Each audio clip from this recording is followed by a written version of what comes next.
So we'll do a little lesson on this etude or the study by Carcassi, and this is from my ebook collection, 10 Classical Etudes, which you can find a link to. It's a PDF download. You can find a link to it in the YouTube info section or on the website. And just a couple of general concepts about this piece. One thing, I think the main challenge of this piece is bringing the melody out in the context of arpeggios. I mean, the piece is definitely an arpeggio etude, right? Because you have just constant arpeggio movement in the right hand, but you have this very clear melody.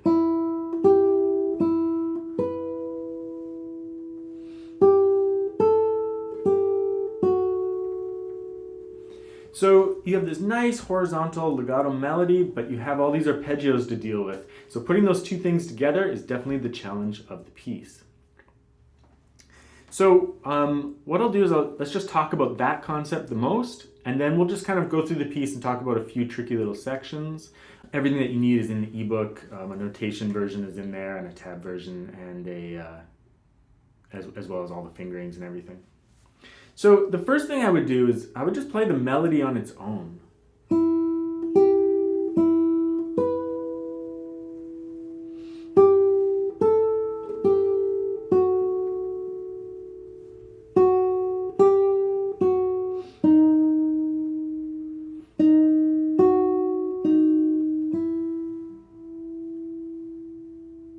Playing the melody on its own will teach you how to shape it, right? In the way that you want, in the most perfect kind of legato and horizontal way, so that you're not distracted by all the arpeggios.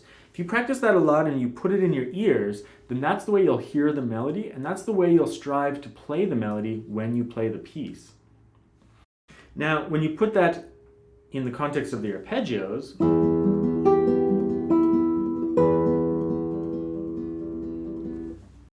it's just going to be the job of the A finger to bring out that top melody. So there's lots of ways you could practice that. If you're practicing really slowly at first, you could even try doing a rest stroke with the A finger. You probably won't do that when you perform the piece, but as a practice method, you could try it out, just so that the A finger gets used to a deeper follow through on those notes.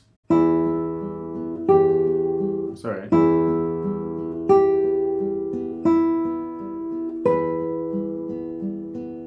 So you can see I'm doing a rest stroke with the A finger, and then it has to get out of the way for the M finger to play. But as a practice method, that could be one way of just working on getting this finger to do a nice strong stroke. And of course, just you have to lighten up these two fingers. Like these fingers should just like brush those strings so lightly, like just glide right through them, brush them, barely consider them.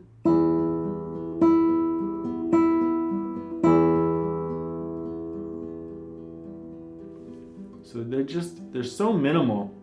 So don't give too much attention to these two fingers, because they're just accompaniment. They're not part of the melody. So it's all about the A finger in this particular case. And you want enough resonance from the thumb so that you have some support to the sound as well. And the piece sounds great at all different tempos. So go slow at first, right?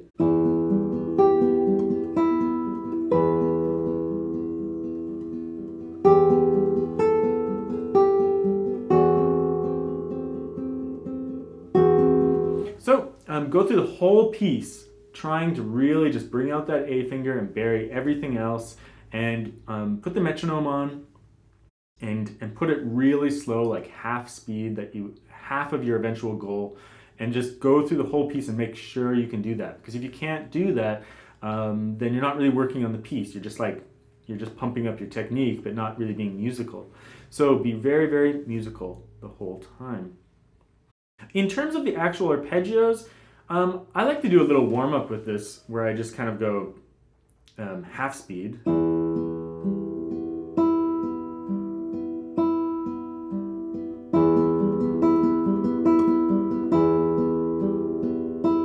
And then double it up, right? And you can keep jumping those divisions up so that you're going faster and faster.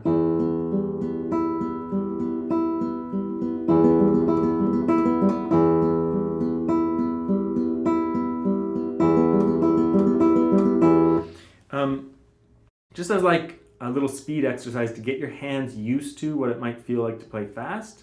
But then, of course, when you perform a piece like this, you just got to back off the tempo a little bit so that you have some control over the melody and whatnot. I guess we'll just do a little walkthrough of the piece. That's really the only thing I have to say is like take it slow, bring out the melody, make sure you're phrasing it really well, and make sure you play the melody on its own a lot just so that the musical context is clear to you. So let's just walk through the piece really slowly and just talk about a few different parts. The opening section just has some fingering that enables you to like kind of connect the notes that would otherwise be used with shifts. Let's see.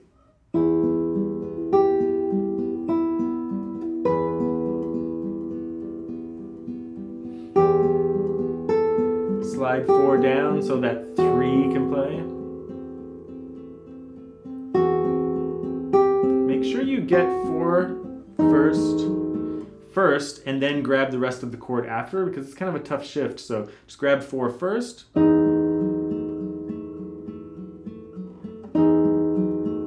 Bar there, release, then we're back, not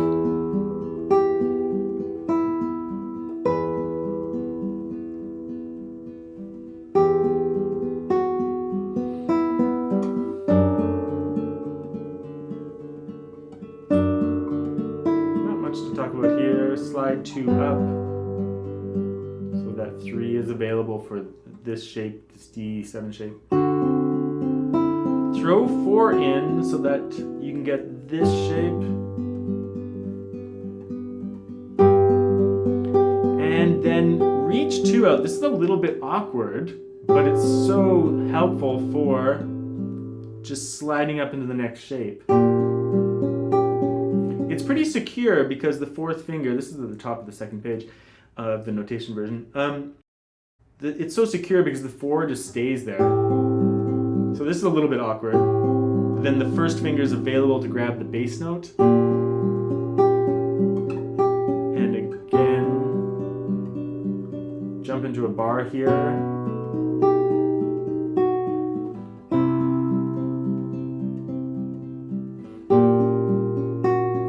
And I don't have any trick for you here, just jump up.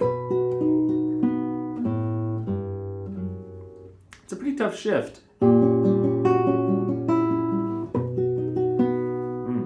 That one up, but you have to just jump in and get those first notes to ring out. On the previous chord, you can let it drift a little bit. That way, the gap caused by the shift won't be too noticeable. So like just decrescendo a little bit, and then like make sure you get those first notes to ring out. Do a little rit here. Let's start again.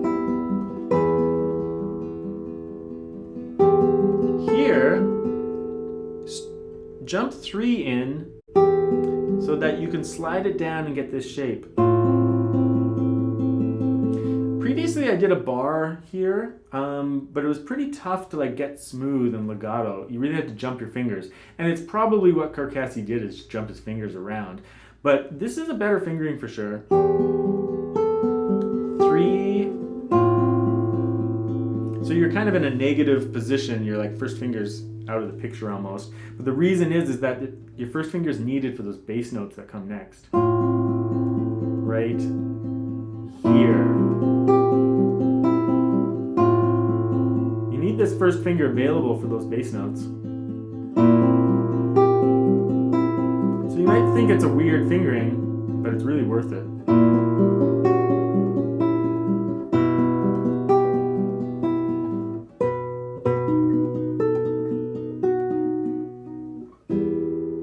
Last bar 7's easier because it's open strings just before, so you can shift up while you're playing those final open strings. So there's a couple of oddities in the fingerings, but they're all meant to make it legato, so just follow it very carefully. One last thing I'll talk about is that there might be different ways for you to practice and play this depending on your level. Beginner and intermediate students, or early intermediate students, they need to really be secure with their shapes. So you might want to go through it practicing some of the chord shapes. Just like without the arpeggios.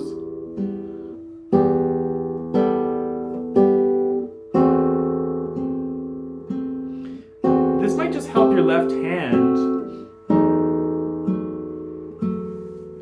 really get familiar with the simple shapes, and then you just like glide through the rest of the bar with that shape. Now, as a more advanced player though, you'll know that you can't just grab block chords or it won't be legato. So for that into the fourth, into the 1, 2, 3, 4, 5, sixth bar, so from the fifth bar, those are the chord shapes, but in order to be legato, we need to grab the first note of the bar and then suddenly grab the rest of the notes so that we're connecting the two bars together in sound. So practice those block chord shapes, but if you're trying to polish it and make it legato, and especially if you're like a later intermediate or advanced player, you got to grab those first notes of the bar and then get the rest of the notes as you go. We're talking about milliseconds, of course, but those milliseconds equal legato, so less of a gap between one bar to the next. And you want to minimize that gap so much that it's not even audibly noticeable. It's not noticeable at all. So that's your goals.